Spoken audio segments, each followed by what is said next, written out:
Let's bow our heads for prayer. Our Father and our God, what a privilege it is to be in your presence today. And we ask that as we open your holy book, that your Spirit will be here to teach us those things that we need to learn in these last days of human history. And we thank you for hearing our prayer, for we ask it in the precious name of Jesus. Amen. The title of our study today is The Harvest of the Earth is Ripe. And what we want to do as we begin our study is to give a bird's eye view of the content of Revelation chapter 14. Some of this will be review, but some of it will be new, at least with regards to the sequence of events that we find in this chapter. First of all, in this chapter we find three angels that present their messages to the world. These three messages are the final message of God to planet Earth. We know that these messages are accompanied by the power of the Holy Spirit, because as we're going to study today, we're going to notice that when these three angels proclaim their messages, the harvest of the earth is ripened, and the grapes of the earth are also ripened. Now, in ancient Israel, that which ripened the harvest was the latter rain. And of course, the latter rain represents the outpouring of the Holy Spirit.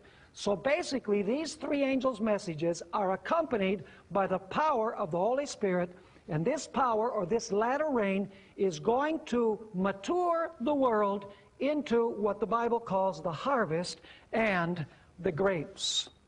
Now, we also notice that these three angels proclaim a worldwide global message, which means that the harvest is a worldwide harvest, and the grapes are also a worldwide harvest.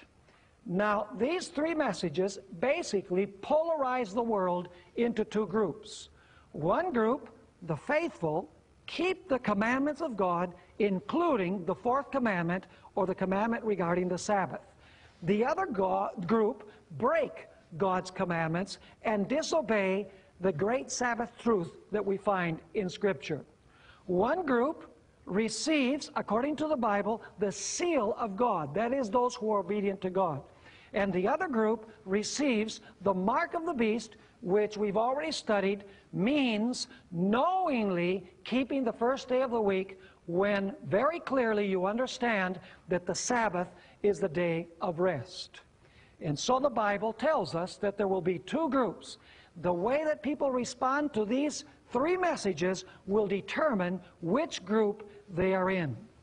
Now, in Revelation chapter 14, these two groups are described as the harvest of the earth, that is the righteous, and on the other side are the grapes, or the vintage of the earth, which represents the wicked.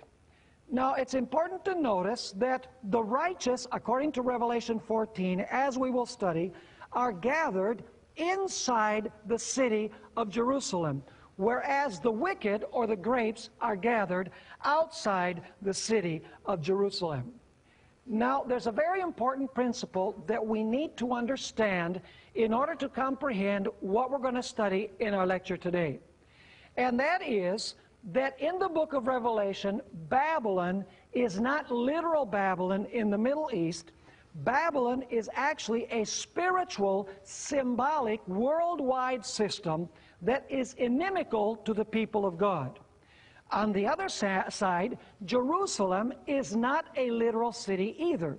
Jerusalem represents God's faithful people on a global scale who keep the commandments of God and have the testimony of Jesus as well as the faith of Jesus. So in other words, Jerusalem is the place where God's people are gathered, but Jerusalem is symbolic or spiritual.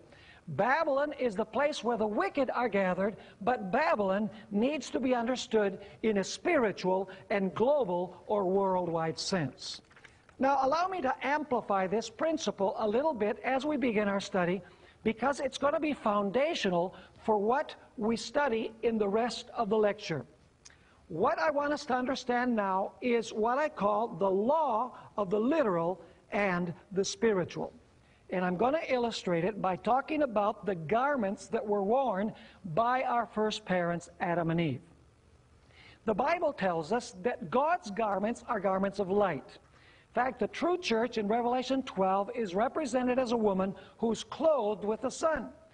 When Jesus was transfigured, the Bible tells us that his garments became white as the light. In other words, Adam and Eve, in their state of innocence and righteousness, were clothed with literal robes of light. But those literal robes of light were symbolic. They represented their righteousness or their obedience to God. So in the Garden of Eden, we have the literal and we have that which the literal represents. The literal are the garments of light, real light that covered Adam and Eve, and the symbolic, or what that represents, is righteousness or obedience to God. Now we're told in Genesis that when Adam and Eve disobeyed God, they were left literally or physically naked. And the Bible tells us that it was because they were disobedient to God, or now they were unrighteous.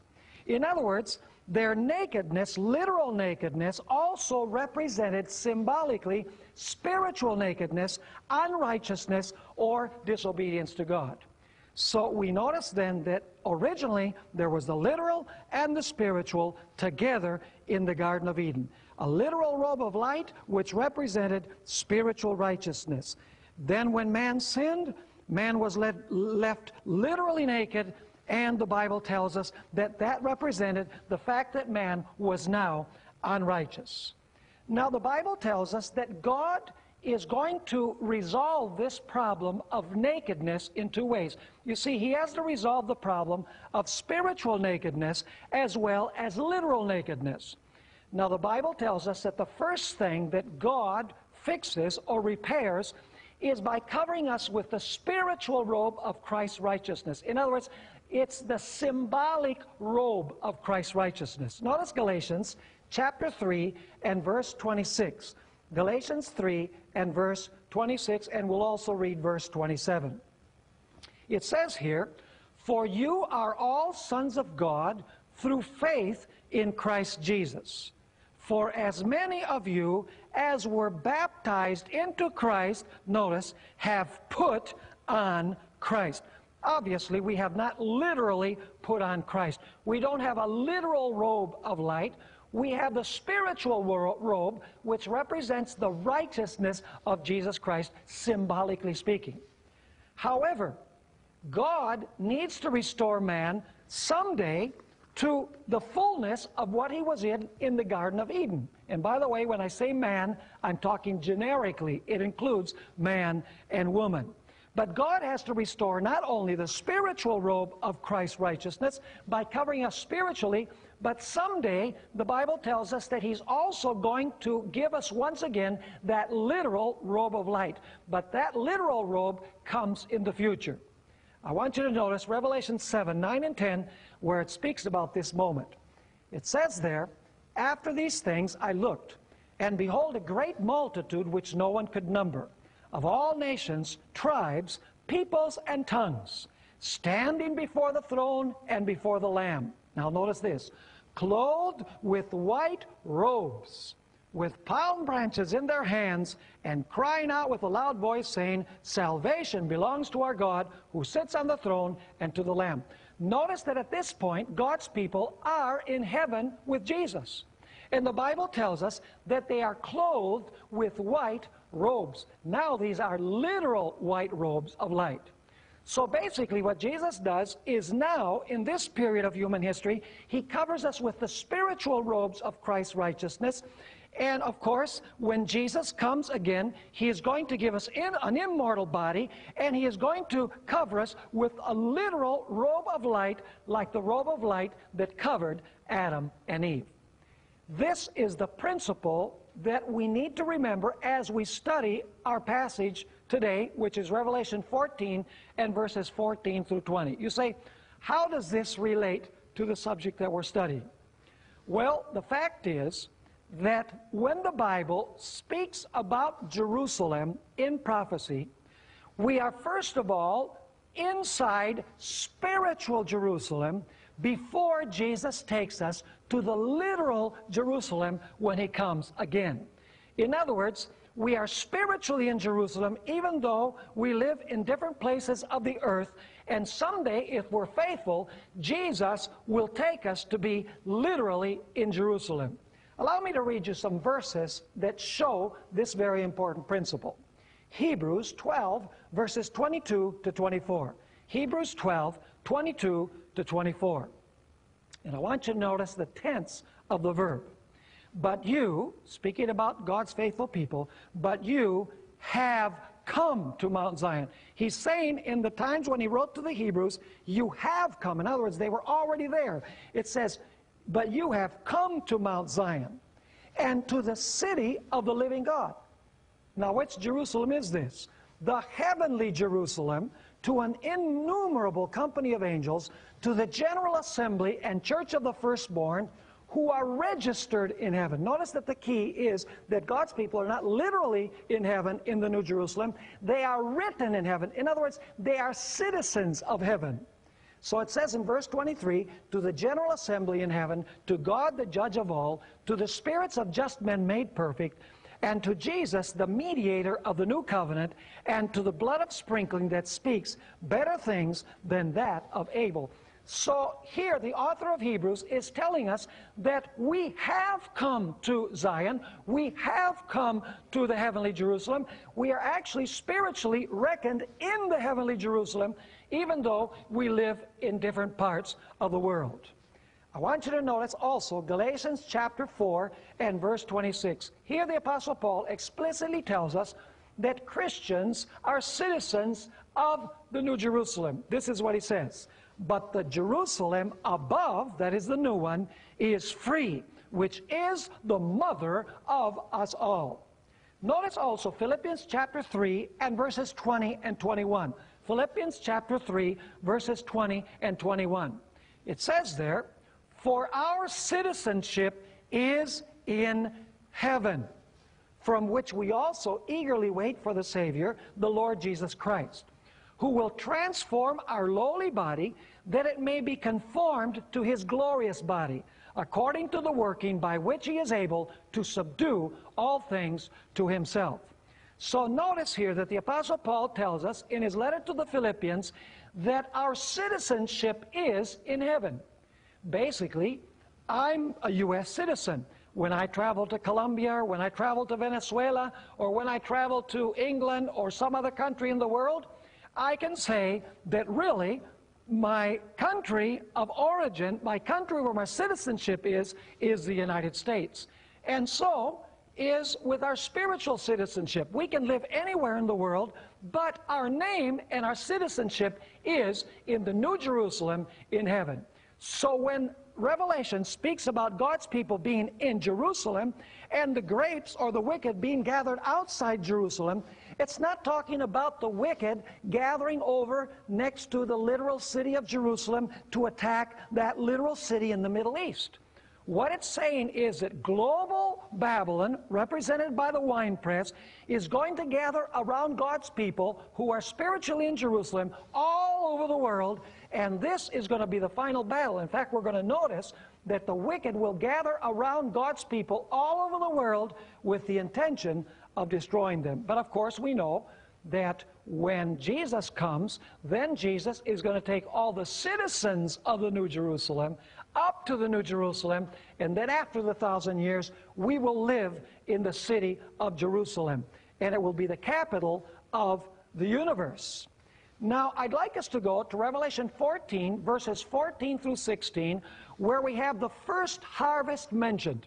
This first harvest is called the harvest of the earth, and basically, it represents the righteous. And we've already studied that the separation of this harvest from the grapes takes place before Jesus comes in the judgment.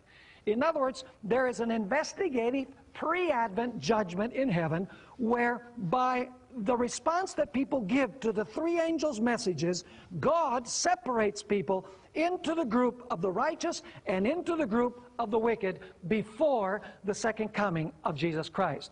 And so the verses that we're going to take a look at now, Revelation 14, verses 14 through 16, deals with the separation of the righteous. It says there in verse 14, "Then I looked, and behold, a white cloud.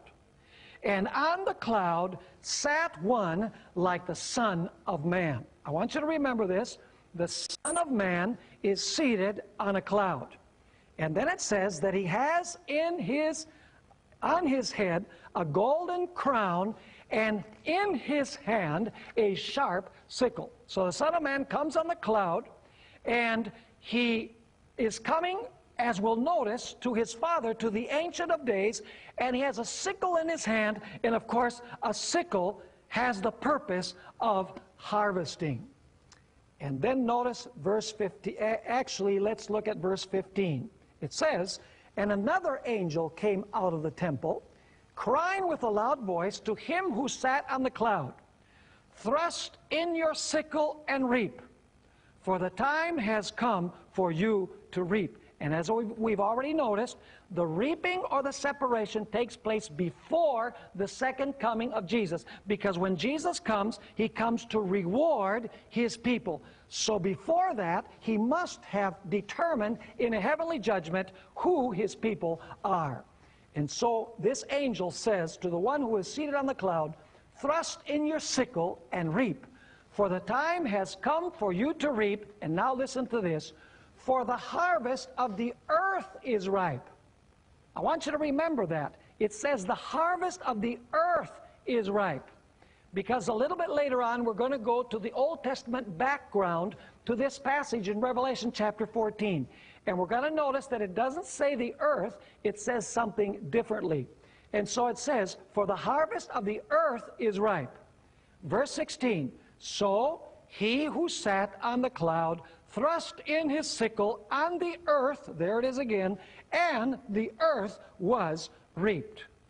Now there's no doubt whatsoever that this group of individuals who are harvested or who are separated in the judgment before the second coming of Jesus are the righteous. And you'll notice that the separation takes place all over the earth. And they're gathered in the city of Jerusalem. We'll notice a little bit later on, but they're not literally gathered there. They are spiritually or symbolically gathered there because they're citizens of the New Jerusalem, and yet they are found all over the world in different countries. And so basically this first group are those who keep the commandments of God, those who have the seal of God, those who, because they love Jesus, keep the seventh-day Sabbath. And these are the ones who actually will be on God's side in this final conflict or this final controversy. By the way, the book of Daniel also refers to this judgment of the Son of Man coming seated on a cloud to do a work of judgment. And of course, the sickle represents the work of judgment. Let's read Daniel chapter 7, verses 13 and 14. Daniel 7, 13 and 14. Here, Daniel, inspired by the Holy Spirit, said, "I was watching in the night visions, and behold," listen to this, "one like the Son of Man," the very same name that we found in Revelation 14, "coming with the clouds." See, there it is. He's coming with the clouds of heaven. And I want you to notice that he's not coming to the earth. He's not coming to this world. He's going somewhere else. It says, "coming with the clouds of heaven." He came, notice carefully, to the Ancient of Days. In other words, he came to his Father in heaven. And they brought him near before him. They brought Jesus on the cloud near the Father. I want you to notice that he goes there for a work of separation, to establish who the members of his kingdom are. Because it says in verse 14, "Then to him," that is to Jesus, "was given dominion and glory and a kingdom, that all peoples, nations, and languages should serve him. His dominion is an everlasting dominion which shall not pass away, and his kingdom the one which shall not be destroyed." And if you read a little bit later on in Daniel chapter 7, it says that when Jesus takes over the kingdom, it says the saints took over the kingdom when Jesus came. The time came when the saints received the kingdom. And so basically, what Jesus does, he goes to his Father in heaven, seated on the cloud. Of course, the cloud represents the angels. He's going to perform a work of judgment. He's going to separate his people. He's going to show who are the citizens of his kingdom. And then, when he finishes that work, we will have the group of those who keep the commandments of God, those who have the seal of God, which are represented as the harvest of the earth, and they're symbolically portrayed as being in the city of Jerusalem. But there is another group which are referred to as the grapes, and those are symbolically portrayed as being outside the city. They are the ones who receive the mark of the beast. They're called the grapes in Scripture. They are the ones who rejected the commandments of God, those who refused the seal of God, those who preferred to keep the day of rest that was changed by the Roman Catholic papacy, as we've studied. Now let's read about this group in Revelation 14 and verses 17 through 20. This is the other harvest. This is the harvest of the wicked, or the separation of the wicked. It says there in verse 17, "Then another angel came out of the temple." And I don't really have time to show you that that word temple, the Greek word naos, is really referring to the most holy place of the heavenly sanctuary. It's not talking about all of the heavenly sanctuary. It's talking about the most holy place of the sanctuary. So it says, "Then another angel came out of the temple, which is in heaven." This is very clearly happening in heaven. "He also having a sharp sickle." See, he's also going to harvest. And it continues saying, "And another angel came out from the altar who had power over fire." Now, this altar is the altar of incense, which was in the holy place of the sanctuary. And basically what the priest did was that he would put fire into a censer, and he would also put incense into it. And the Bible says that as he was waving the censer before the Lord, he was interceding before God. He was presenting the prayers of the saints before God. That is the fire that is spoken of. That is the fire and the altar that is being spoken about here in Revelation chapter 14 and verse 18. But I want you to notice that something is going to happen with that fire in the censer. There's a time coming when the censer is not going to intercede anymore. It's actually going to be thrown to the ground, and fire will come out of it, fire to destroy. It says in verse 18, once again, "And another angel came out from the altar who had power over fire. And he cried with a loud voice to him who had the sharp sickle, saying, Thrust in your sharp sickle," and now notice, "and gather the clusters of the vine of the earth." Notice once again that the harvest is not over in the Middle East. It's not in a little valley next to Jerusalem. It says here that he is supposed to thrust in his sharp sickle and gather the clusters of the vine of the earth. And then notice it says, "For her grapes are fully ripe." In other words, this means that the wicked are fully wicked. They wouldn't ever become righteous if God gave them another 1,000,000 years. They are fully and totally and completely wicked. And so now comes the harvest of the wicked, who are represented as absolutely ripe grapes, and the Bible tells us that they are gathered all over the earth because the clusters of the vine are on the earth. Notice verse 19. "So the angel thrust his sickle into the earth." See, there it is again. It's universal. It's worldwide. "So the angel thrust his sickle into the earth and gathered the vine of the earth." There it is again. "Gathered the vine of the earth," and now notice, "and threw it into the great winepress of the wrath of God."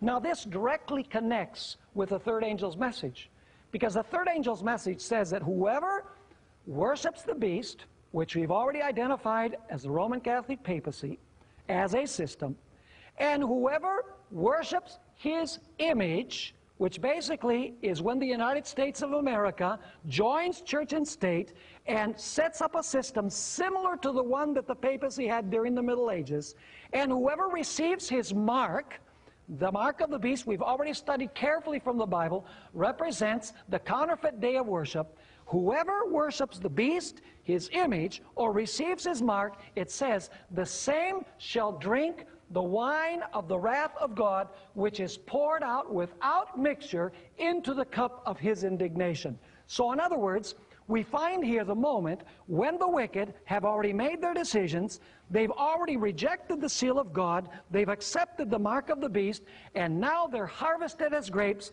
and the punishment of God is going to fall upon them. And so it says that he threw it into the great winepress of the wrath of God. Now, we need to understand that this entire passage of Revelation chapter 14, verses 14 through 20, actually comes from an Old Testament passage in the book of Joel.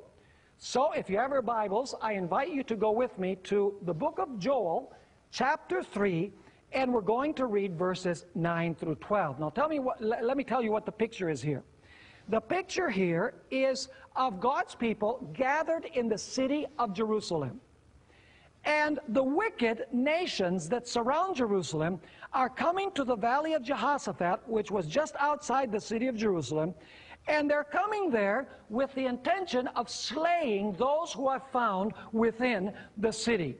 But then we're told that God will intervene, and he will pour out his wrath upon the wicked, and he will deliver his people. That's the context of what we find in Joel chapter 3.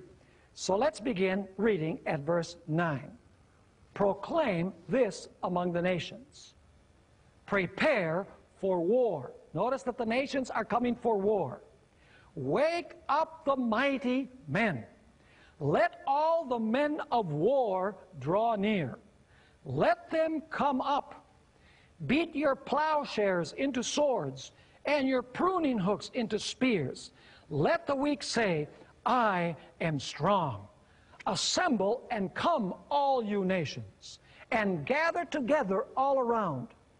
And I want you to notice then that the wicked are all gathering around the city of Jerusalem.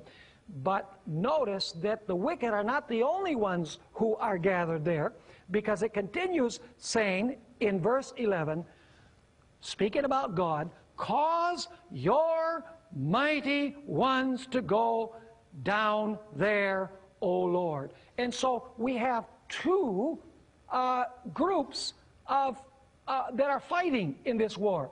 You have the nations that are coming against Jerusalem, and you have the mighty ones of God that are coming there as well. Notice verse 12. Let the nations be wakened. Come up to the valley of Jehoshaphat, which, as I mentioned, is a valley outside the city of Jerusalem. And then notice, for there I will sit to judge all the nations. Put in the sickle, for the harvest is ripe. Come, go down, for their wickedness is great. Multitudes, multitudes in the valley of decision, for the day of the Lord is near in the valley of decision. Now you'll notice that in the Old Testament, when God was dealing with literal Israel, you're talking about the literal city of Jerusalem, and you're talking about the literal valley of Jehoshaphat. But when you come to the book of Revelation, the valley of Jehoshaphat is universalized or globalized, because we're told there that it includes the whole earth. We already read it. And Jerusalem no longer is the little Jerusalem in the Middle East. Jerusalem is God's worldwide people that are gathered every place on planet Earth. And the Bible says that there are going to be two groups. There's going to be God's faithful people who have the seal of God gathered spiritually in Jerusalem, but all over the world. And then you're going to have Babylon, those who have the mark of the beast. They're also gathered surrounding God's people all over the world with the intention of destroying them. By the way, you remember in Revelation chapter 13, it says that those who do not worship the beast or receive the mark, first of all, they would be forbidden from buying and selling. And then in Revelation 13, verse 15, it says that whoever does not receive the mark of the beast should be killed. In other words, the powers of the earth, the nations of the earth, are going to gather against God's people who keep the commandments of God, who have the seal of God, and who are faithful to the Lord. And God's people are gathered spiritually in Jerusalem. The wicked are gathered spiritually in Babylon. You know, I find it very interesting that many commentators on Bible prophecy say that Babylon at the end of time is not really literal Babylon. Babylon represents Rome, or spiritual Rome, or the papacy, which is global worldwide system. But they're not consistent. They don't follow up on that. Because if Babylon is worldwide or global, then Jerusalem, which Babylon comes against, must also be global and worldwide. You can't have it both ways. They're either literal, both of them, or they're spiritual, both of them. And then notice verse 14, multitudes, multitudes in the valley of decision. For the day of the Lord is near in the valley of decision. And now notice what's going to happen in that day. The sun and moon will grow dark, and the stars will diminish their brightness. These are signs when Jesus comes, according to Matthew chapter 24. The Lord also will roar from Zion and utter his voice from Jerusalem. The heavens and earth will shake, but the Lord, notice this, will be a shelter for his people and the strength of the children of Israel. Why would God need to be the shelter for his people and the strength for the children of Israel? Because according to this passage and Revelation 14, the wicked who have the mark of the beast, who follow the beast, who worship his image, are coming against God's people to destroy them all over the world. Notice verse 17. So you shall know that I am the Lord your God, dwelling in Zion, my holy mountain.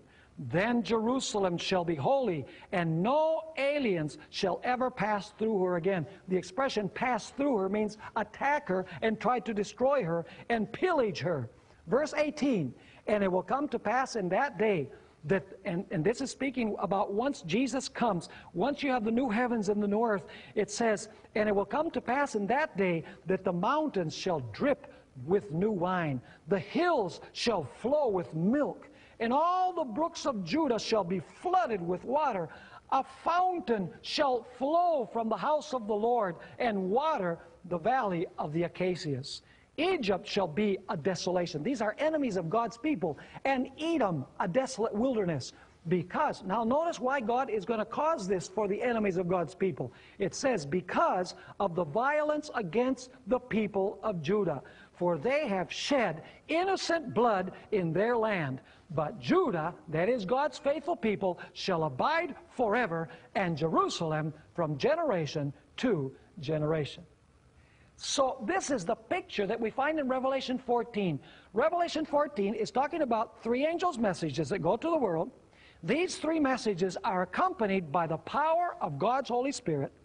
This powerful message, which is composed of three consecutive parts, divides the world into two groups, the righteous and the wicked. And Jesus in heaven separates these two groups in a heavenly judgment. And then the door of probation closes. The Bible tells us that the wicked gather around Jerusalem, that is, around God's people all over the world, symbolic Jerusalem, because they're citizens of the New Jerusalem. And they will have the intention of destroying God's people. But the Bible says that God will protect his people, and he will pour out his wrath upon those who want to destroy them. Now you'll notice in Revelation 14 and verse 20 that the winepress is located outside the city. In other words, you have two groups. The righteous are inside the city, and the wicked are outside the city. Those who have the seal of God are inside. Those who have the mark of the beast are outside. Let's read that verse, Revelation 14 and verse 20. And the winepress, which is where the wrath of God is poured out, was trampled outside the city. Notice that the wicked never destroy those who are with God in the city, spiritually with God all over the world. It says, and the winepress was trampled outside the city, and blood came out of the winepress. These are not literal grapes. Your grape juice looks like blood, and so you're using a symbol here. It says, and blood came out of the winepress up to the horses' bridles for 1,600 furlongs. You say, now wait a minute. What language is that? Suddenly you have here that outside the holy city, horses are coming, and the horses are trampling the winepress, which represents the wicked, and the blood flows for 1,600 furlongs. The question is, which is this city? And who is riding on these white horses? Well, the fact is that we have to go to the book of Revelation to answer these two questions. Which is this city, and who is sitting on this white horse, and who are sitting on white horses that trample upon the wicked or destroy the wicked, so to speak? Let's go to Revelation chapter 19 and verses 11 through 21. You find here a context of war. On one side, you have the dragon, the beast, and the false prophet. And they are arrayed to fight against Jesus, who is coming with the heavenly host from heaven. So you have a battle here of Christ and his angels against the powers that are mentioned in the third angel's message. Notice Revelation 19, verse 11. Now I saw heaven opened, and behold, a white horse. And he who sat on him was called Faithful and True, and in righteousness he judges and makes war. So notice the one who is seated on the white horse comes to make war. Why would he come to make war? Folks, it's simply because these powers, the dragon, the beast, and the false prophet, want to destroy God's people. The Bible tells us that the dragon is enraged with the woman, and he goes to make war against the remnant of her seed because they keep the commandments of God and have the testimony of Jesus Christ. The third angel says, here is the patience of the saints. Here are they who keep the commandments of God and the faith of Jesus. And then immediately you have this scene of Revelation 14, verses 14 through 20. So the final battle has to do with God's commandments. It has to do with worship. It has to do with whether you are obedient to God or disobedient to God. Notice verse 12. This individual on the horse is identified.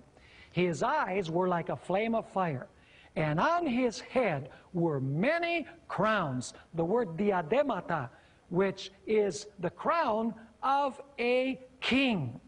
And it says he had a name written that no one knew except himself. He was clothed with a robe dipped in blood. We'll come back to that in a few moments. So the one who's on the white horse comes with a robe dipped in blood, and his name is called the Word of God. Very clearly, Jesus Christ. Verse 14, and the armies in heaven, see, he doesn't come by himself. He comes with other beings, with the angels on white horses. So it says, and the armies in heaven, clothed in fine linen, white and clean, followed him on white horses. Now we know who's sitting on the horses that trample the winepress. It's Jesus Christ and his angels who are coming to rescue God's people because the nations of the earth are about to annihilate them. Now, I'm not speculating. Notice verse 15. Now, out of his mouth, that is of the one who is seated on the white horse, goes a sharp sword, which is symbolic of his word, that with it he should strike the nations, and he himself will rule them with a rod of iron. And now notice this. He himself treads the winepress of the fierceness and wrath of Almighty God. So the one on the white horse and those who accompany him on white horses are coming to do what? They are coming to trample on the winepress. This, in Revelation 19, is an explanation of Revelation 14 and verse 20, where it speaks about the horses trampling the winepress outside the city and blood coming out of the winepress. It's a symbolic portrayal of Jesus coming to destroy the wicked because they want to destroy his people who are in a covenant relationship with him. And then notice verse 16. And he has, the one on the white horse, Jesus, and he has on his robe and on his thigh a name written, King of Kings and Lord of Lords. And now notice who he's coming to fight against. It says, and I saw the beast, the kings of the earth, and their armies, and a little bit later we're going to see that the false prophet is there too. And I saw the beast, the kings of the earth, and their armies, these are the same powers that are mentioned in the third angel's message, gathered together to make war against him who sat on the horse and against his army. So this war is between Christ and his angels and the wicked and the armies of the earth. And then it says in verse 20, then the beast was captured, and with him the false prophet. See, there's the powers that are mentioned in the third angel's message, who worked signs in his presence, by which he deceived those who received the mark of the beast and those who worshipped his image.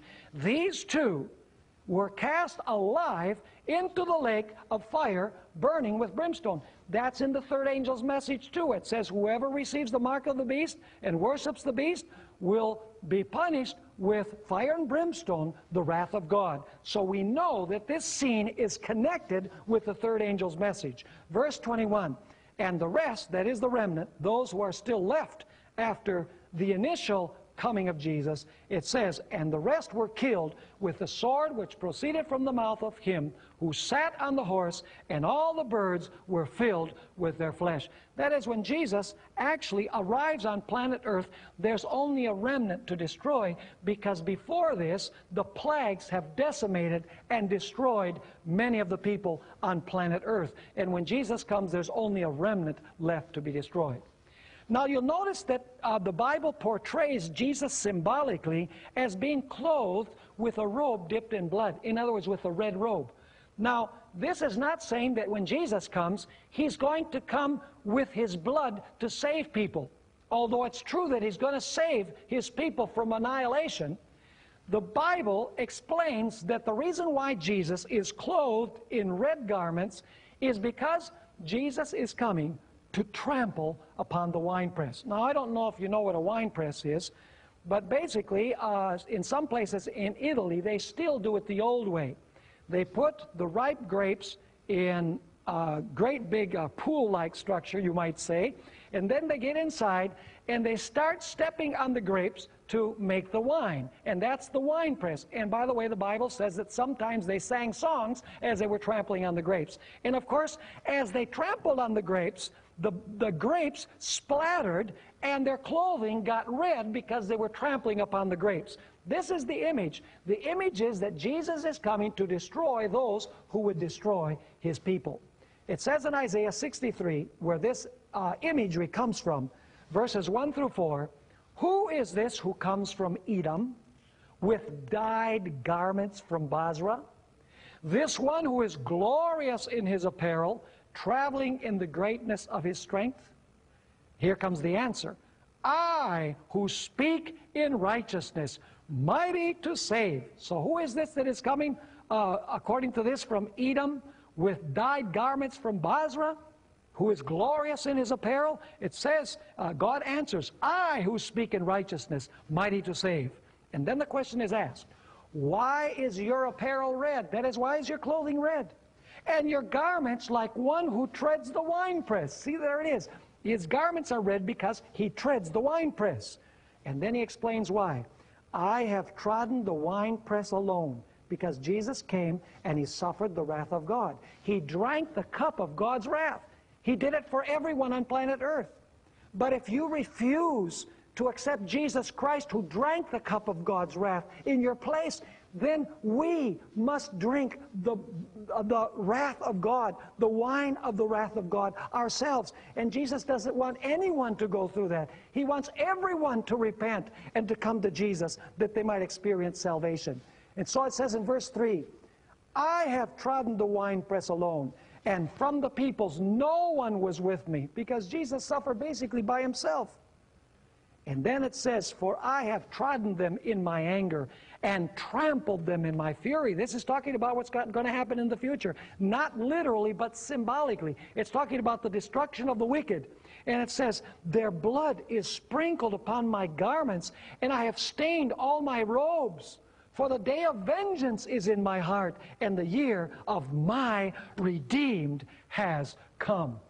So notice that he's coming to save his redeemed. Now some people say, well, Pastor Bohr, this is kind of a gory description. You mean Jesus is going to come to destroy the wicked? How can a loving Jesus destroy the wicked? Let me explain so that you can understand a little bit better. John 3:16 says, for God so loved the world that he gave his only begotten Son. In other words, Jesus came to this world to suffer for every single sin that has ever been committed on planet Earth. Basically, on the cross, Jesus paid The penalty for every sin that has been committed is being committed and will be committed in the future. And so you say, wait, well, then everyone is going to be saved. No, because the same verse says that whosoever believes in him should not perish but have everlasting life. In other words, we must claim what Jesus did for us. We must claim the gift that he paid for. And if we don't, we will perish. It says there in John 3:16, not only that God so loved the world that he gave his only begotten Son, but it also says that whosoever believes in him should not perish but have everlasting life. You see, folks, what's going to happen at the end of time, according to the description of Revelation, is that the wicked who are gathered all over the world, who have the mark of the beast, in other words, they've chosen to be disobedient to God's commandments, particularly the fourth commandment that says that we're supposed to keep the Sabbath as God's day of rest. The Bible says that they are going to gather in the winepress, which symbolically represents the place where the wicked are gathering against God's people. And this will be on a global scale. They will be gathered against those who have the seal of God, against those who keep the commandments of God, who are faithful to God, who keep his holy Sabbath even in the face of death.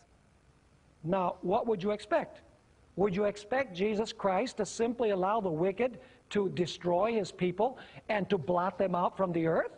Or do you suppose that if his people have formed a covenant with Jesus, if they've received Jesus, if they're faithful to him, they keep his commandments, do you think that God, in order to be faithful to his covenant, would have to intervene and destroy those who want to destroy them so that he could save them?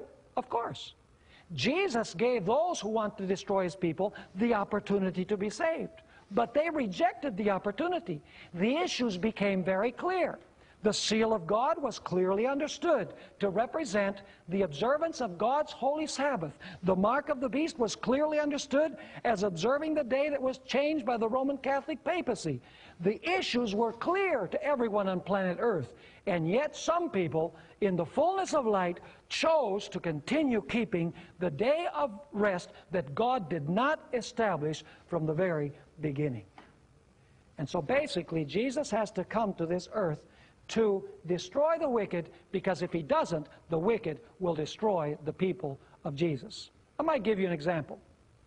In the Old Testament, the model shepherd, of course, besides God, who is the model shepherd, but humanly speaking, the good shepherd in the Old Testament was David. He was conceived to be the model shepherd or the ideal shepherd. You know, when a lion or a bear came to kill one of the little lambs of David, what did David do? Well, you know what he did. The Bible says that he would go after the bear, and he would go after the lion, and he would attack the bear and lion, and he would kill them so that they would not kill his little lamb. Do you think that David did right? You know, David could say, well, you know, the fight of the lion and the bear is against the lamb. That doesn't have anything to do with me. Let him kill the lamb. That wouldn't be very nice, would it? Because the lamb was David's lamb. And in order for the lamb to survive, it was necessary for David to intervene and destroy the lion and the bear that wanted to destroy his little lamb. And so it is at the end of time. God is going to have a people that are his sheep. They are his lambs. They have the seal of God on their foreheads. And yet the wicked, like roaring lions, will come and want to destroy the people of Jesus. So Jesus will say, hey, don't you touch my lambs. Don't you destroy my lambs. If you try and destroy them, I am going to become involved in the battle. The Bible says that Jesus is the head and his church is the body. Listen, when the wicked come to attack the body of Jesus, they're really attacking the head. They're attacking Jesus. And Jesus has to intervene to deliver his people because he needs to be faithful to his covenant. His people have formed a covenant relationship with him. Now let's read Jeremiah 25, verses 30 to 38, where we have an additional picture of this winepress symbolism. It says in verse 30, therefore prophesy against them all these words, and say to them, the Lord will roar from on high, and utter his voice from his holy habitation. He will roar mightily against his fold. He will give a shout. Do you remember that when Jesus comes in 1 Thessalonians 4, he will give a shout. He will speak with the voice of the archangel. So it says, he will roar mightily against his fold. He will give a shout as those, notice this, as those who tread the grapes against all the inhabitants of the earth.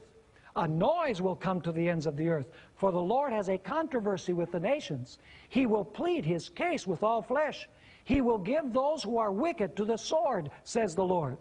Thus says the Lord of hosts, behold, disaster shall go forth from one nation to another nation, and a great whirlwind shall be raised up from the farthest parts of the earth. And at that day the slain of the Lord shall be from one end of the earth even to the other end of the earth. They shall not be lamented or gathered or buried. They shall become refuse on the ground. And there's a special group that God has a controversy with. Notice what we find in verse 34. Wail, shepherds, and cry. Roll about in the ashes, you leaders of the flock. It's talking about the leaders of Israel, the ministers of Israel. For the days of your slaughter and your dispersions are fulfilled. You shall fall like a precious vessel. And the shepherds will have no way to flee, nor the leaders of the flock to escape. Notice that God's controversy is against those who did not protect their sheep, those who perhaps even deceived their sheep, those who told their sheep that the law was nailed to the cross, that it's not necessary for Christians to keep the Sabbath because it was for the Jews.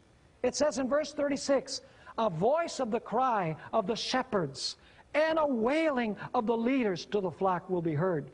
For the Lord has plundered their pasture, and the peaceful dwellings are cut down because of the fierce anger of the Lord. He has left his lair like the lion, for their land is desolate because of the fierceness of the oppressor and because of his fierce anger. These are vivid pictures of the destruction of the wicked who want to destroy God's people who have formed a covenant relationship with God. Now we need to deal with one final thing before we bring this to an end. What about the 1,600 stadia? Now, allow me to read you, first of all, a statement. This is not from the Bible. It's from the Apocrypha. But it shows that the imagery of horses treading a winepress and wading in blood is a common symbol that was used back in that time. It says in 1 Enoch, chapter 100 and verse 3, by the way, this isn't inspired. I'm just showing you that this kind of conception existed in the times that John wrote. It says, the horse shall walk through the blood of sinners up to his chest. See, that's very similar to Revelation 14. And the chariot shall sink down up to its top. In those days the angels, see, that's the angels that are doing this. In those days the angels shall descend into the secret places. They shall gather together into one place all those who gave aid to sin. And we know that that's the winepress. And the Most High will arise on that day of judgment in order to execute a great judgment upon all the sinners. So you have this imagery already contained in these books from the time in which John wrote. Now what about the 1,600 stadia? The fact is that the Bible, in the book of Revelation specifically, intensifies numbers to represent that these numbers are not literal, but they express something much greater, something which is universal. Now, 1,600 is 4 times 4 times 100. Now, number 4 is the number of universality, the 4 angles of the earth.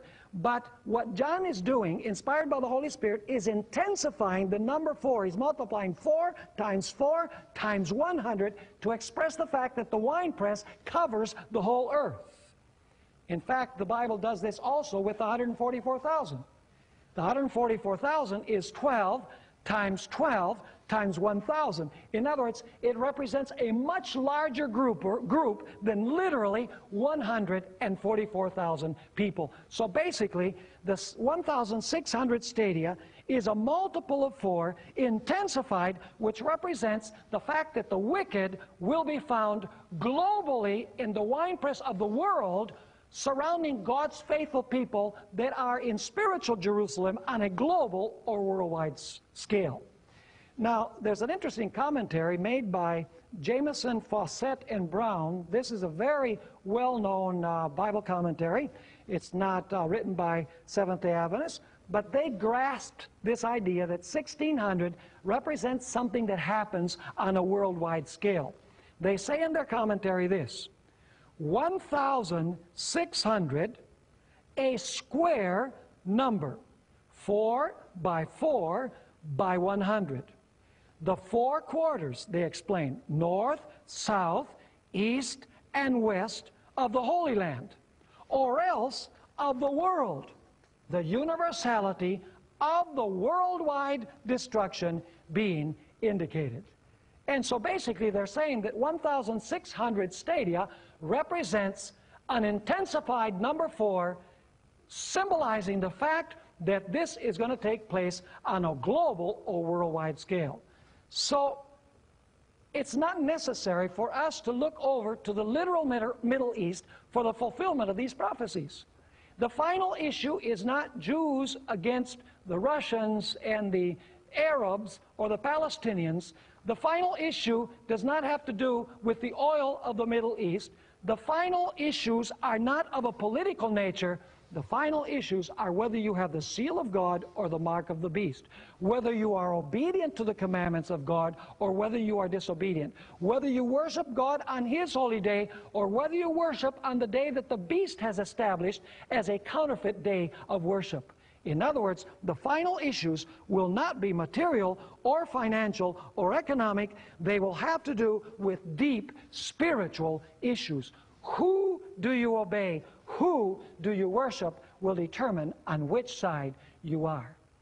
And I pray that as we come to an end of this study, this fascinating study from Revelation chapter 14, verses 14 through 20, that all of us will make the decision to worship God, to obey the commandments of God, to keep His holy Sabbath, not because we have to, not because we're forced to, not in order to earn salvation, but because we love Jesus, and because we love Him, we want to obey Him.